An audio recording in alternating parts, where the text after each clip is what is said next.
بسم اللہ الرحمن الرحیم۔ تمام دیکھنے اور سننے والوں کو السلام علیکم۔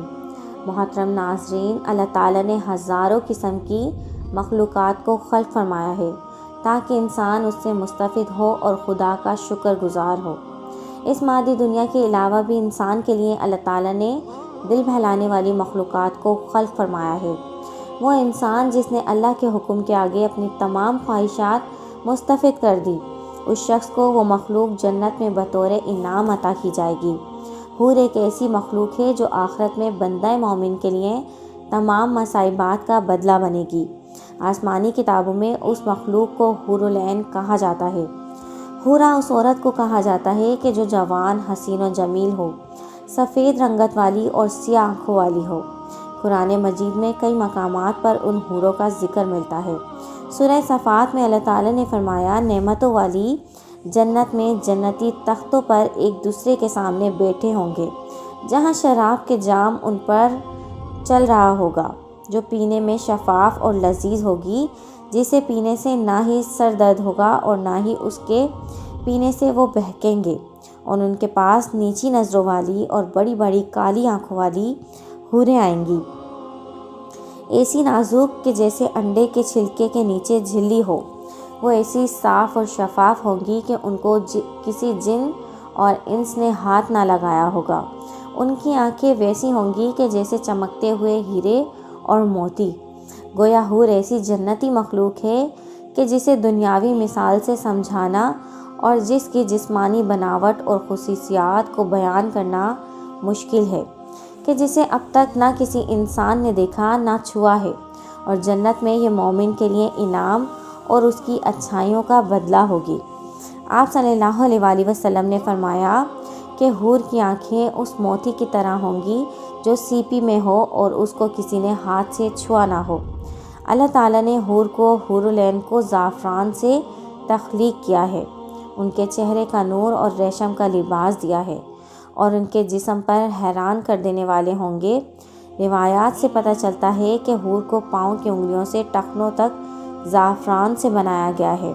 اس کی گردن چمکدار عنبر سے تیار کی گئی ہے اور سر تک کا حصہ کافور سے بنایا گیا ہے۔ پروردگار نے اس کے بال خوشبودار کستوری کے ہیں۔ وہ سامنے آتی ہیں تو ان کا چہرہ زبردست نور سے چمک اٹھتا ہے، جسے دنیا والوں کے لیے سورج چمکتا ہے۔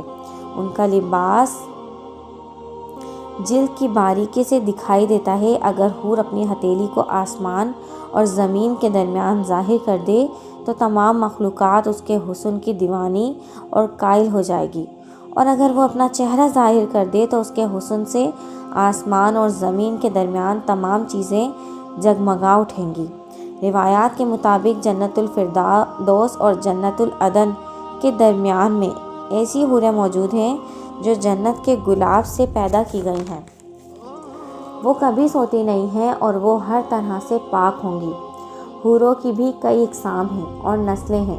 جنت کے اندر حوریں الگ الگ قسم کی ہیں، جیسا کہ حضرت ابن عباس رضی اللہ تعالیٰ عنہ نے فرمایا، جنت میں ایک نہر ہے جس کا نام بدخ ہے۔ اس نہر کے نیچے حوریں اگتی ہیں اور خوبصورت آواز میں قرآن پاک کی تلاوت کرتی ہیں اور اللہ تعالیٰ کی حمد و ثنا بیان کرتی ہیں۔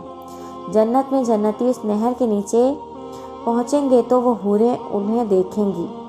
بس جب کوئی شخص اس سے ہاتھ ملائے گا تو وہ اس کے پیچھے چل دیں گی اور اس حور کی جگہ پر کوئی ایک اور حور اگ آئے گی۔ اسی طرح جنت میں موجود مختلف اقسام کی حوروں کا مختلف جنتی نام ہے۔ مثلاً خیرہ اور عینہ نامی، جس کے متعلق روایتوں میں آتا ہے کہ جن کے ارد گرد 70,000 خدمت گزار لڑکیاں چلتی ہیں، اور جو پرہیزگار بندوں کو خود جنت میں تلاش کرتی پھرتی ہیں۔ حور جنت کی ایک ایسی نعمت ہے کہ جو ادنا سے ادنا جنتی کو عطا کی جائے گی۔ اس طرح جنت میں ایک درخت موجود ہے کہ جس میں ایسی حوریں موجود ہوں گی جو گیت اور نغمے گائیں گی۔ تو وہ درخت جب یہ آواز سنے گا تو اس کی شاخیں ایک دوسرے سے ٹکرا کر بانسری کی سی آواز پیدا کریں گی۔ اس طرح دین اسلام میں حوروں کا تصور کوئی نیا تصور نہیں ہے، بلکہ دنیا کے کئی مذاہب اور آسمانی کتابوں میں ان دوشیزہ عورتوں کا ذکر ملتا ہے جو موت کے بعد انسانوں کو ملیں گی۔